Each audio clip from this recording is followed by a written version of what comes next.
Non, non, je suis d'après.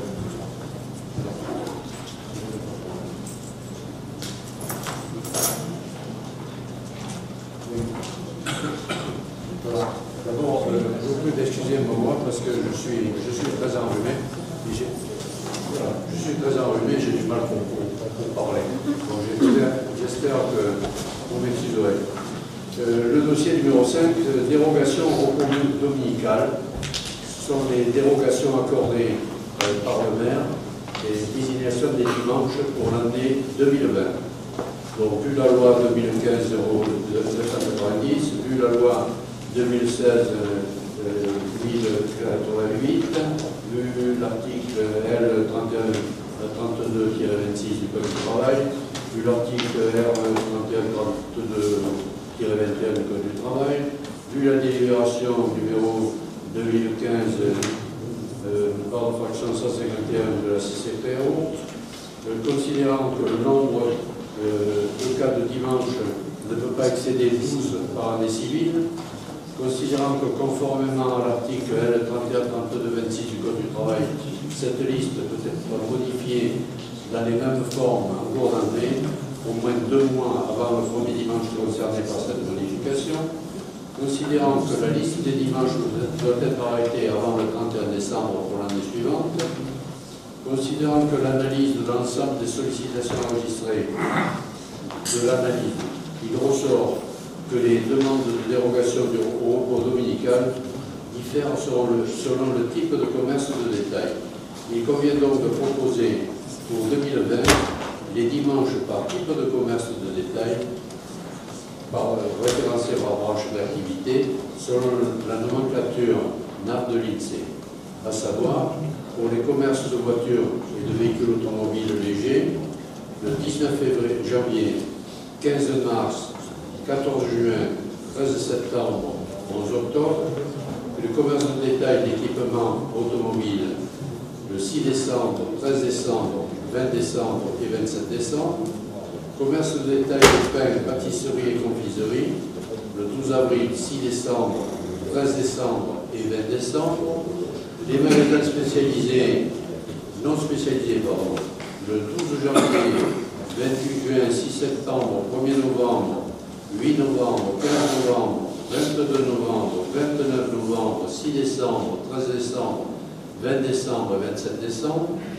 les magasins spécialisés alimentaires, 6 décembre, 13 décembre, 20 décembre et 27 décembre, les magasins spécialisés en biens culturels et de loisirs, le 12 janvier, 29 novembre, 6 décembre, 13 décembre et 20 décembre, les magasins spécialisés autres commerces de détail, le 12 janvier, 19 janvier, 14 juin, 28 juin, 5 juillet, 30 août, 6 septembre, 13 septembre, 29 novembre, 6 décembre, 13 décembre et 20 décembre.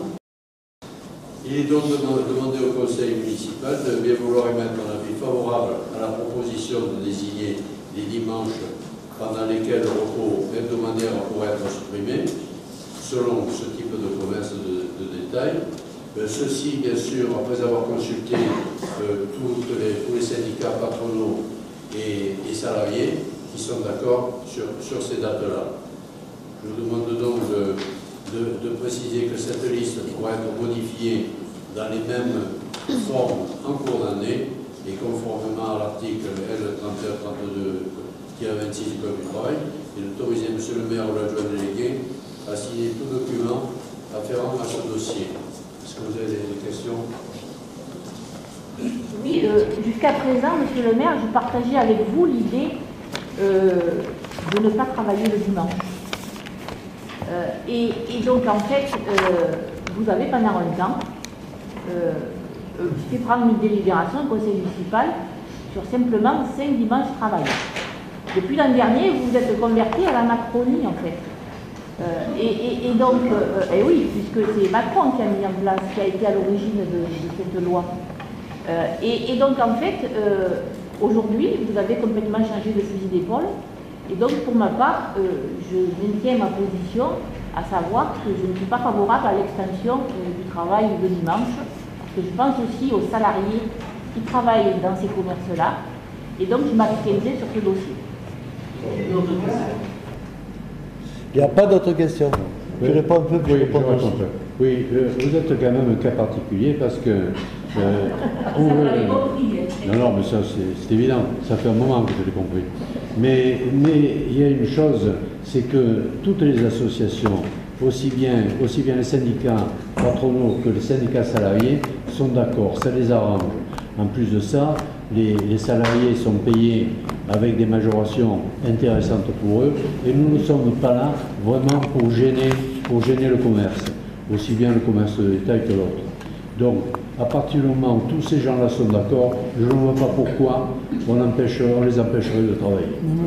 Alors, j'ajoute que, moi pour ma part, je suis contre le travail du dimanche. De la même manière, j'étais favorable à ce que les boîtes ferment, les boîtes de nuit ferment au maximum à 2 h du matin. Parce que quand on sort plus tard, il y a des morts, les jeunes meurent sur les routes.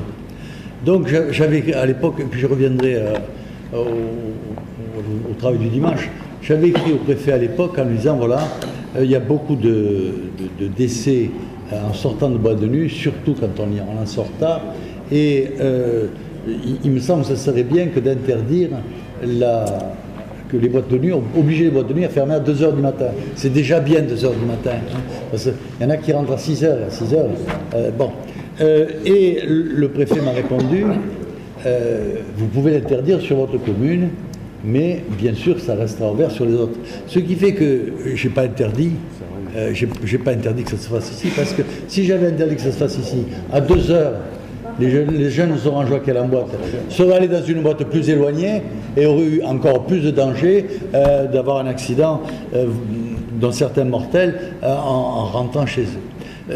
Ceci pour vous dire que souvent on n'est pas d'accord et on fait quand même les choses parce que le temps évolue et le bien commun qui dans l'absolu demanderait à ce que le dimanche on ne travaille pas, dans la relativité impose le travail dimanche parce que le commerce ne vit pas ses 30 glorieuses, hein, il est plutôt dans les 30 calamiteuses et on trouve que c'est bien quand même d'avoir encore quelques commerces, hein, de ne pas d'être obligé d'acheter tout par internet comme ça devient la mode, hein, parce que c'est la vie qui disparaît, qui détruit.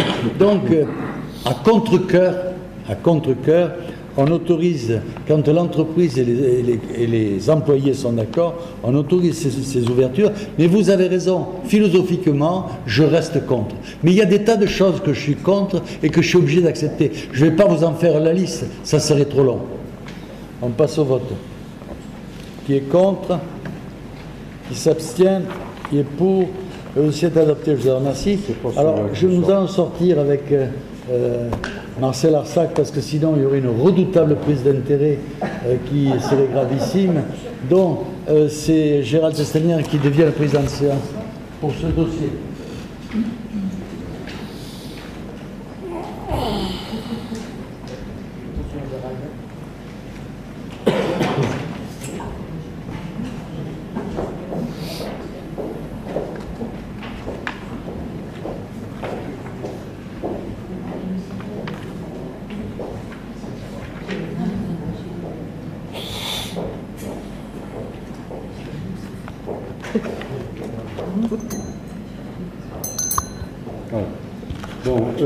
Donc, vous avez constaté que monsieur le maire et madame Arsac sont sortis. Hein, et nous allons parler du dossier numéro 6, une demande de protection fonctionnelle de monsieur Jacques Bompard, maire, et de madame Marcel Arsac, adjointe au maire. Donc, vu la disposition des articles 21-23-34, vu les courriers datés respectivement des 19 et 20 novembre 2019 de madame Marcel Arsac, adjointe au maire, et de M. Jacques Bompard, maire de la commune d'Orange, sollicitant du conseil municipal le bénéfice de la protection fonctionnelle. La protection fonctionnelle des élus est un principe général consacré par la jurisprudence. C'est dans ce cadre que madame Marcel Arsac et M. Jacques Bompard sollicitent la protection fonctionnelle en raison de la procédure judiciaire les opposant à madame Fabienne Alaoui. Cette procédure, engagée par Madame Fabienne Allouy, fait suite à un article publié dans le bulletin d'information d'Orange Vérité de décembre 2018, acte signé par Madame Marcelle Arsac. C'est donc bien en leur qualité d'élus de la ville d'Orange et dans le cadre de l'exercice de leurs fonctions respectivement adjointe au maire pour Madame Marcelle Arsac et le directeur de la publication du bulletin pour Monsieur Jacques Bompard que cette procédure a été engagée.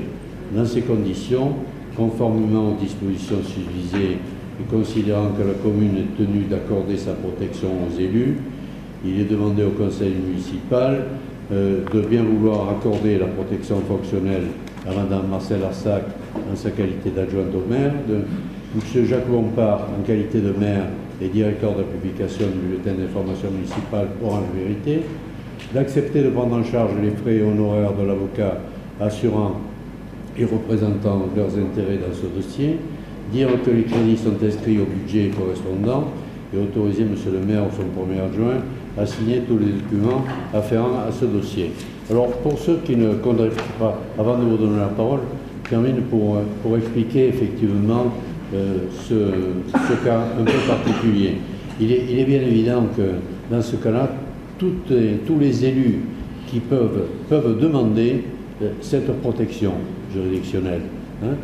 Il suffit de le demander. Là, il se trouve que M. le maire et Mme Arsac l'ont demandé. C'est pour cette raison que nous le passons en conseil municipal. Et que que toutes les personnes soient au courant de ce qui s'est passé, je vais quand même vous donner connaissance de l'article qui a provoqué ce problème-là. Donc c'est un article qui est paru dans Orange Vérité. Ben, écoutez, il faut bien que les gens soient au courant. Il y a des tas de personnes qui ne le connaissent pas. Donc, on était au courant de ce qui se passe. Il n'y a rien de secret. C'est sorti sur un bulletin que théoriquement les gens ont lu. Bon, il se trouve qu'il y a certaines personnes qui ne lisent pas, ou d'autres qui ne veulent pas le lire, mais quand on vote quelque chose, il est normal que tout le monde soit au courant de ce que l'on vote. Donc cet article disait la chose suivante: le véganisme, nouveau cheval de Troie des intégristes. Bon, début décembre, la conseillère municipale d'opposition communiste et quelques mères d'élèves de confession musulmane ont réclamé par une pétition des menus sans viande à la cantine scolaire. Le prétexte avancé, le véganisme et les repas trop protéinés. L'adjointe aux affaires sociales, Marcelle Arsac, défend au contraire le principe d'égalité garanti par la laïcité et dénonce la tactique intégriste à l'œuvre derrière cette demande. Ce n'est pas la première fois que nous recevons des plaintes concernant les repas servis à la cantine, avec cette constante perpétuelle à l'encontre des viandes cuisinées lors des déjeuners scolaires. Nous savons l'arrière-pensée derrière ces esclandres. Il s'agit tout simplement de chasser les repas à base de porc de la restauration collective et demain de nous imposer des plats halal en conformité avec les rites religieux de quelques-uns. Notons que ces remarques, bien que récurrentes, sont toujours le fait d'une minorité active mais identique. La nouveauté dans cette manœuvre des intégrismes, qui hier encore agitait les esprits à propos du port du voile à l'école et de se servir des arguments à la mode, protection de l'environnement, équilibre alimentaire, véganisme, le tout saupoudré d'une laïcité mal comprise et tordu à la guise des pires sophismes. Aidé par quelques politiques en mal de publicité et d'électeurs, les tenants d'un islam rigoriste et prosélyte pénètrent dans la sphère publique et dans l'un des corps les plus sacrés de la République d'école. Plus de 1200 repas sont servis chaque jour dans ces établissements. Ils sont livrés par une société bientôt remplacée et élaborée par une diététicienne. C'est pourquoi l'argutie de repas trop protéinés pour des enfants en pleine croissance qui ont besoin d'énergie pour réfléchir et se dépenser à l'école ne tient pas. Au passage, sachez qu'un steak de soja contient presque le double de protéines d'un steak haché de viande animale. De toute façon, je n'entrerai pas dans un débat diététique qui n'est que le faux nez d'une cause religieuse clairement explicitée par certaines mamans. Je cite l'une d'elles dans une interview à France Bleu Vaucluse. « Si je mets mes enfants à la cantine actuellement, ils vont manger de la viande interdite chez nous. » Voilà, la messe est dite, si vous me permettez l'expression. Puisque Fabienne Alouis a eu de nombreux échos dans une presse complaisante et gourmande de polémiques à peu de frais, j'encourage à lire les commentaires sous les articles relatant la dite pétition. La majorité d'entre eux fait ressortir un propos de bon sens. Une certaine Monica le dit clairement, pour moi, quand on n'est pas content de la cantine, on récupère ses enfants pour manger à la maison. De plus, nombreux sont ceux qui considèrent qu'il est difficile de manger de la viande dans certaines familles, qu'il s'agit presque d'un luxe, et que la cantine scolaire permet de compenser un déséquilibre alimentaire et social. Mais ça, les communistes d'aujourd'hui n'en ont pas cure. Ils préfèrent sans doute défendre des opprimés artificiels, lesquels rêvent d'imposer à tous des prescriptions religieuses contraires à la laïcité et à la liberté de chacun. Rappelons enfin que la restauration scolaire est un service facultatif rendu par la ville aux familles. Rien ne les empêche d'agir à leur guise chez elles. La fameuse République dans l'assiette dont parle Fabienne Alouis est impropre à la consommation. La République ne se digère pas dans le communautarisme. Signé Marcel Arsac, adjointe aux affaires sociales. Voilà, vous êtes au courant exactement de ce qui se passe, et voilà. Madame Alouis. Oui, je me contenterai de développer 3 points. Premièrement, le GIEC appelle à diminuer sa consommation de viande parce que les élevages intensifs sont la cause de 23% des gaz à effet de serre. J'ai estimé avoir été diffamée et salie par cet article qui est truffé de mensonges et de contre-vérités. Et donc c'est la raison pour laquelle j'ai déposé une plainte. Je voulais signaler que je ne demanderai pas la protection fonctionnelle de la ville, parce que je n'ai pas l'habitude de régler mes différends politiques sur le compte du contribuable. Et donc en fait, il est particulièrement détestable dans cette ville qu'un certain nombre d'élus, le maire en tête, mais d'autres encore, se permettent des excès de langage en direction de l'opposition, pour ensuite faire payer leurs abus de langage aux contribuables. Ces pratiques-là, moi, ne me conviennent pas du tout. Donc en fait, oui, il faut avoir de l'argent pour déposer plainte. J'aurais pu plusieurs fois déposer plainte. J'aurais pu faire condamner M. Pazero pour propos racistes. J'aurais pu faire condamner le fils du maire pour des propos sexistes. Mais chaque fois, il faut de l'argent. Et cette fois-ci, en janvier 2019, vous avez largement dépassé le trait. Et donc, de ce point de vue, je ne porterai pas de jugement aujourd'hui sur la prose que vient de lire M. Testaner. Je laisserai le tribunal en juger par lui-même. Très bien, on a bien noté. De toute façon, comme je vous l'ai dit, vous pouvez bénéficier également de la même protection à condition de le demander. Alors, moi je me refuserai catégoriquement à parler du porc qu'il y a dans les assiettes. Par contre, je pense que notre Assemblée serait beaucoup plus appropriée à parler des porcs qui harcèlent les femmes. Oui, ça c'est autre sujet. Voilà. Non mais c'est pas le propos, on parle de nourriture, on parle pas de sexe ou... Non, on est là sur un cas particulier. Vous avez vu comment il s'est comporté le fils du maire à mon encontre? Vous l'avez vu comment il s'est comporté le fils du maire? Qui me faisait des signes comme ça, sur mon physique, etc. Mais et ça ne vous choque pas, ça? Non, ça ne me choque pas. Aïe, aïe, aïe, aïe. C'est permanent avec vous, le mépris de l'opposition, c'est permanent. Mais si on a le mépris de l'opposition, c'est que vous êtes méprisable, madame. Attendez, je n'entre pas dans une grande discussion parce que tout le monde va mettre son grain de sel et on ne va pas avancer. Là, on a un problème particulier, c'est très simple, il faut voter là-dessus. Donc, il faut voter. Mais si vous demandez la protection, vous l'aurez également, madame, de la même façon. Hein. Et comme vous direz, comme vous le disiez d'ailleurs avant, c'est une goutte d'eau par rapport à l'ensemble. Bon.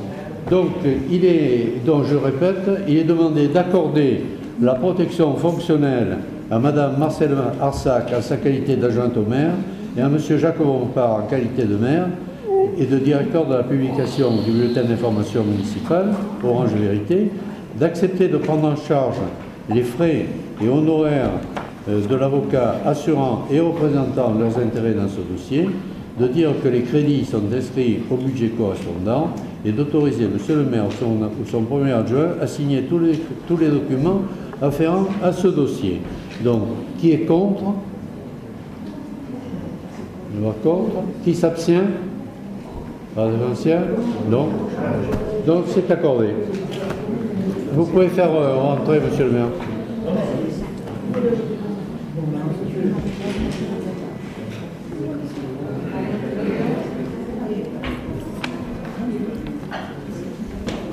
Ça m'a fait chier, je vais laisser la télé, quoi. Question?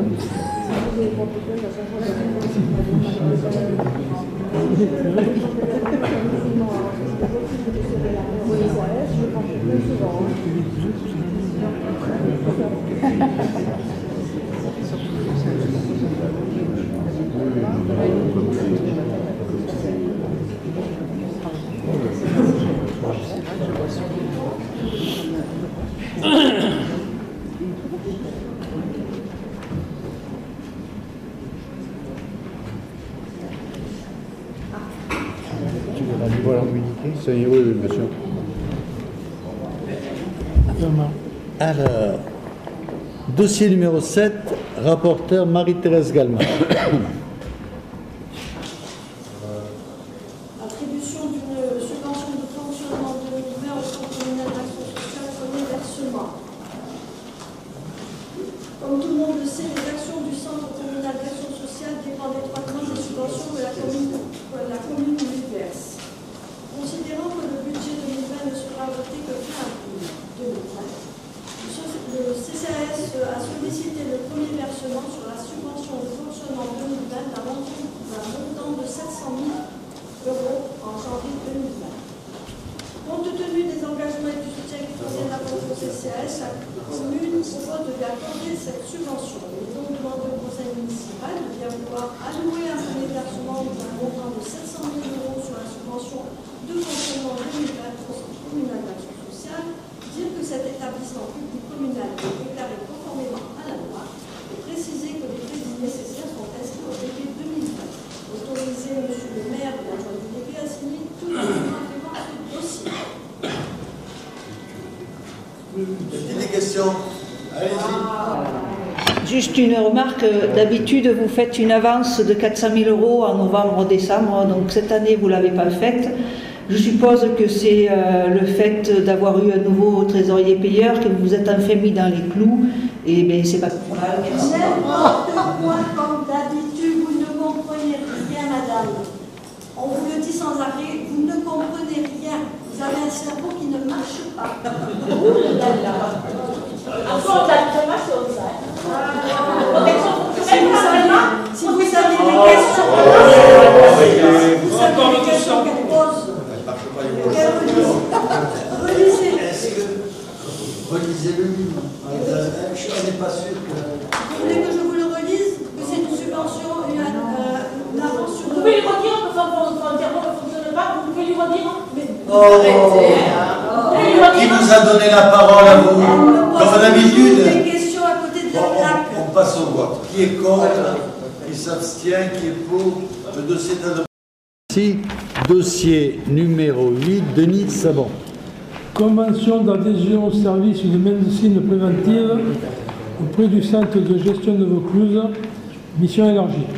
Par délibération date du 11 décembre 2018, le Conseil municipal avait décidé de confier la mission de médecine préventive au centre de gestion de Vaucluse et avait autorisé la signature d'une convention pour des missions prédéfinies, visite d'embauche, visite de reprise de maladie, pour la période du 1er janvier au 31 décembre 2019, et ce, dans l'attente du recrutement d'un médecin de prévention.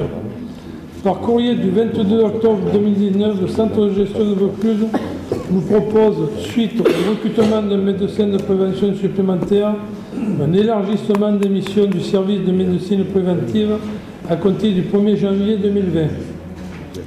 La convention initialement adoptée deviendrait caduque au 1er janvier 2020. Voilà pourquoi il convient de valider le principe de conclure cette nouvelle convention au service de médecine préventive pour des missions de suivi médical complet des agents de la collectivité auprès du centre de gestion de Vaucluse pour la période du 1er janvier au 31 décembre 2020. À titre de précision, le montant de la participation annuelle due par la ville en contrepartie des prestations fournies par le service de médecine préventive du CDG 84 est fixé à la somme de 85 € TTC par agent au 1er janvier de chaque année et 45 € TTC par vaccination.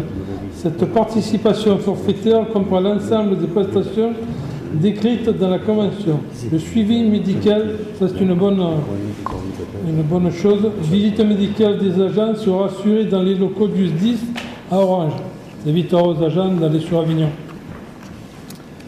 Des questions? Pas de questions? Des questions? Monsieur Bourrier, ça va la peine. Oui, donc très bien pour cette convention. La protection du harcèlement elle est prévue et les abus de pouvoir, les abus de langage, c'est prévu. On passe au vote. Qui est contre? Qui s'abstient? Qui est pour? Le dossier est adopté, je vous remercie. Le dossier numéro 9. Service funéraire municipal, adoption du nouveau tarif général 2020. Considérant que depuis 3 ans, le nombre de crémations et d'obsèques organisées par le service funéraire augmente, mais que les dépenses de fonctionnement sont stables, je vous fais court, il convient de revoir le tarif général afin de mettre à jour les nouveaux modèles de fourniture et leurs tarifs. Il convient également de revoir le tarif de la crémation à la baisse, de supprimer du tarif général la prestation location de chambre de veille et créer le tarif fourniture et pose de plaques nominatives pour stèles du souvenir. Il est donc demandé au Conseil municipal de bien vouloir adopter le tarif général si annexé, correspondant à la présentation définie par le modèle de devis obligatoire applicable au 1er janvier 2020. Préciser que la présente délibération abroge les précédents actes relatifs à ces tarifs et enfin autoriser M. le maire ou l'adjoint délégué à signer tous les documents afférents à ce dossier. Y a-t-il des questions? Je vous en prie. Donc le service funéraire est toujours en excédent comme le service crématorium. Donc effectivement, il était essentiel de faire un ajustement et nous avons demandé depuis de nombreuses années à ce qu'il y ait une baisse. Merci pour cette baisse. Par contre, je remarque que dans notre tarification, nous n'avons pas de comparatif pour nous rendre compte de cette baisse. On vous la fera passer. Mais on passe au vote. Qui est contre? Qui s'abstient? Qui est pour? Le dossier est adopté. Je vous remercie. Dossier suivant. Alors, dossier numéro 10, service funéraire municipal, modification du règlement intérieur de la chambre funéraire municipale. C'est pour intégrer les changements et on peut voter les deux. Service funéraire municipal, modification du règlement intérieur du crématorium, c'est pareil. Y a-t-il des questions? On ajoute... Pas de questions, on passe au vote. Qui est contre? Qui s'abstient? Qui est pour? Le dossier est adopté, je vous remercie. Dossier numéro 12, Marcel. Alors, je pense que ce dossier porte sur les différents fonctionnements des écoles publiques et la répartition intercommunale des charges de fonctionnement, détermination du montant de la contribution communale au financement des écoles privées sous contrat. Alors, au vu des différents articles du Code de l'éducation, de la circulaire ministérielle de 2012, et vu la délibération du 9 septembre 2009 portant sur les dépenses de fonctionnement, la répartition intercommunale des charges de fonctionnement et le montant de la contribution communale au financement des écoles privées sous contrat, fixer la participation financière à 420,59 €. Donc, contribution annuelle pour les élèves présentant une établissement privé sous contrat la même contribution correspondant au coût moyen de fonctionnement d'un élève scolarisé dans un établissement public d'Orange. Les 449, 56 €, la participation d'un élève élémentaire scolarisé en classe 10 dans un établissement public d'Orange. Considérant qu'il y a lieu de réactualiser ces montants au vu de l'augmentation du montant des charges d'entretien, de fonctionnement des écoles et des frais de personnel. Les changements sont les suivants. Le coût annuel de fonctionnement d'un élève scolarisé dans un établissement public orangeois s'élève en maternelle à 629,95 € et élémentaire de 330,69 €. Il est demandé au conseil municipal de bien vouloir fixer la participation financière pour un élève scolarisé à Orange à 629,95 € pour un élève scolarisé en classe maternelle et de 330,69 € pour un élève scolarisé en classe élémentaire. D'inscrire la nouvelle recette correspondante au budget de l'exercice en cours, fonction 213, nature 74-74. De fixer les montants de la contribution communale au financement des écoles collectives contrat à 629,95 € pour un élève scolarisé en classe maternelle et 330,69 € pour un élève scolarisé en classe élémentaire. D'inscrire la dépense correspondante au budget de l'exercice en cours, fonction 213, nature 65-74. De décider sur l'application pour la rentrée scolaire 2019-2020 et d'autoriser M. le maire ou l'adjoint délégué à signer tout document relatif à ce dossier. Non, Marcel, vous avez des éclaircissements sur le terrain où va se construire le... Madame Alaoui, tout à l'heure, vous avez dit qu'on ne tenait pas de promesse électorale, en particulier qu'on n'avait pas acquis le terrain pour la nouvelle école. C'est ça que vous avez dit? Oui. C'est la question. Ah, c'était une question.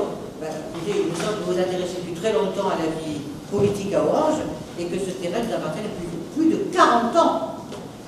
Mais vous n'avez pas encore communiqué là-dessus, donc vous êtes pompier. Il n'y a pas de questions, on passe. Oui, j'ai une question, monsieur le maire. Merci. Donc, si je comprends bien, depuis 2009, nous n'avons jamais eu aucun ajustement sur ces tarifs. On aurait bien voulu un comparatif entre les anciens tarifs aujourd'hui. Est-ce que vous avez fait une baisse ou une augmentation? Parce que 330 € par élève scolarisé en élémentaire, voilà, je ne comprends pas par rapport à 629 € par élève scolarisé en classe maternelle.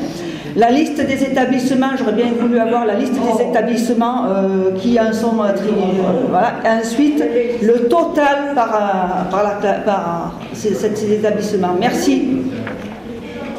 Cette délibération est lacunaire, c'est tout. Je ne veux pas rejoindre Mme Galmar, mais c'est vrai que, excusez-moi de vous le dire, je n'ai pas compris votre question par rapport à la lecture qui a été faite. Alors, les augmentations, bon, je ne sais même pas si j'ai envie de répondre. En tout cas, il y a eu l'augmentation, si ça peut vous... Merci. Elles adorent les rapports. Moi, j'ai envoyé à tout le monde un rapport sur la politique de la ville, et voilà, plus personne ne me parle de la politique de la ville. Vous voyez, voilà. On passe au vote. Qui est contre? Qui s'abstient? Qui est pour? Le dossier est adopté, je vous remercie. Dossier numéro 13.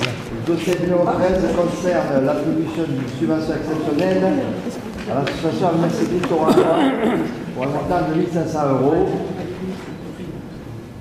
Donc il est demandé au conseil municipal de voilà, attribuer une subvention exceptionnelle de 1 500 € à la Mercedes Orangeois et autoriser le maire ou la délégué à signer tous les documents relatifs à ce dossier. Qui est contre? Qui s'abstient? Qui est pour? Dossier adopté, je vous remercie. Dossier numéro 14. Convention d'objectifs et de moyens avec les associations Star Angel Chalendi, Union Sportive Red Orange Sud, Adrien Gilles Orangeois, Bac Club Orangeois et Union Athlétisme Orangeois. C'est des dossiers que l'on passe. Même vote, je vous remercie. Dossier numéro 15. Alors, il s'agit de l'étalement des charges concernant le règlement local de publicité. Il est possible de faire un étalement sur 5 ans, c'est ce qui est demandé. Donc, il est demandé au conseil municipal de bien vouloir autoriser monsieur le maire ou l'adjoint délégué aux finances à signer tous les documents relatifs à ce dossier. Transfert donc de la charge en 2019. Pas de questions et amortissement. Pas de questions, on passe au vote. Qui est contre? Qui s'abstient? Qui est pour? Dossier adopté, je vous en remercie. Dossier numéro 16. La décision modificative numéro 4 Sur le budget principal de la ville, il est apporté des précisions concernant les dépenses et les recettes qui doivent être ajustées. Il est donc demandé au conseil municipal de bien vouloir approuver ces modifications et d'autoriser monsieur le maire ou l'adjoint délégué à signer tous les documents afférents à ce dossier. Allez-y.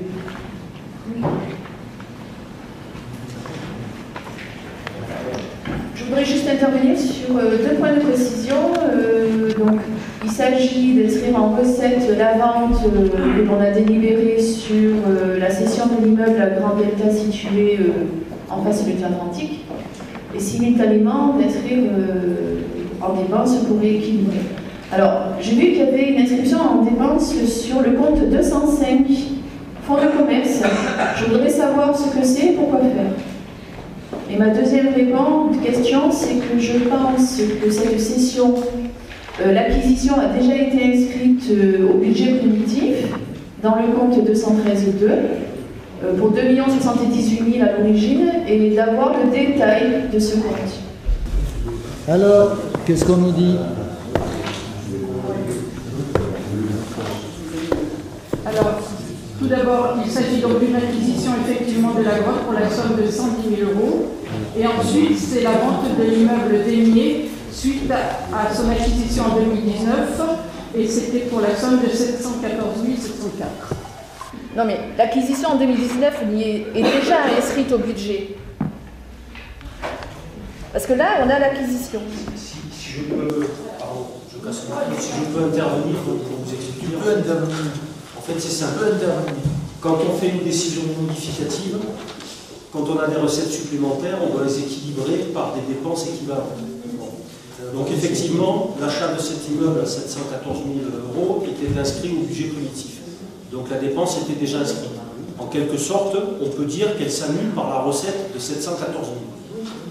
Mais comme on a une recette physique de 714 000 qui arrive et que j'inscris en dépense, il fallait que je trouve un compte d'imputation pour mettre la même somme en dépense. C'est ce qu'on appelle l'écriture d'ordre. Comme on était sur ce compte 2132, pardon, comme on avait eu des dépenses supplémentaires qui n'étaient pas prévues au budget et que je commençais à être négatif, eh bien on a pris le parti avec Marjorie, mon adjointe, de mettre toute la même somme exactement en dépense sur ce compte-là. Mais ce n'est pas une dépense qui est reliée à cette acquisition et à cette vente d'immeubles. Cette acquisition s'est faite en début d'année, elle est compensée par la vente qu'on inscrit maintenant, point à la ligne, c'est terminé. Les 714 000, j'aurais très bien pu les mettre sur un autre compte. C'est que budgétaire, c'est de la répartition budgétaire. Par contre, vous comptez en faire quoi du fonds de commerce et la grotte? Pardon? Le fonds de commerce, la grotte, qui est racheté pour 110 000 €, la ville compte en faire quoi? Là, je n'ai pas d'explication à vous donner sur le pourquoi du rachat de ce fonds de commerce.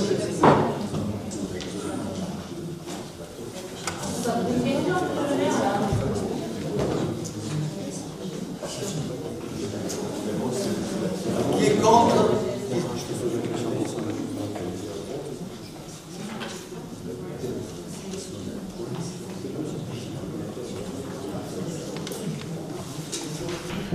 On passe au vote. Qui est contre? Qui s'abstient? Qui est pour? Le dossier est adopté, je vous en remercie. Dossier numéro 17.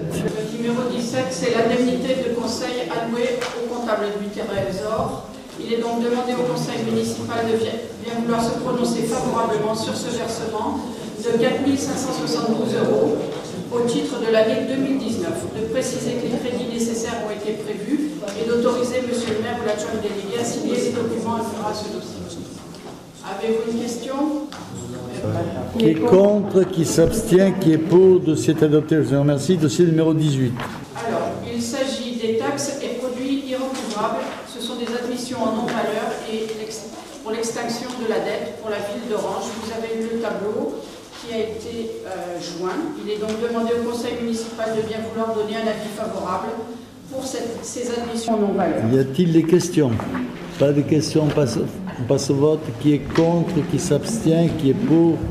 Le dossier est adopté, je vous en remercie. Dossier numéro 19. C'est l'autorisation d'engager et la liquidation des dépenses d'investissement avant l'adoption budget primitif de 2020. C'est une délibération habituelle qui nous permet de pouvoir continuer à payer les premières factures de l'année. Oui, Madame Badinier. Oui, tout à fait, une délibération habituelle. J'ai juste une remarque. 2018, vous avez fait une dépense réelle en investissement de 9 millions pour une recette réelle de 10,5 millions. Aujourd'hui, vous aviez prévu au budget primitif 25,5 millions de dépenses. Je ne sais pas si vous allez réaliser cette dépense en fin d'année. Donc je me pose la question sur la sincérité de ces sommes et sur les conséquences que ça a aujourd'hui sur cette délibération. Alors il s'agit d'un budget primitif, prévisionnel, et il a été validé par la préfecture, donc il est tout à fait sincère. Qui est contre, qui s'abstient, qui est pour, dossier est adopté, on vous remercie. Dossier numéro 20. Il s'agit des taxes et des produits recouvrables, des admissions non valeur pour les pompes funèbres, même délibération que tout à l'heure.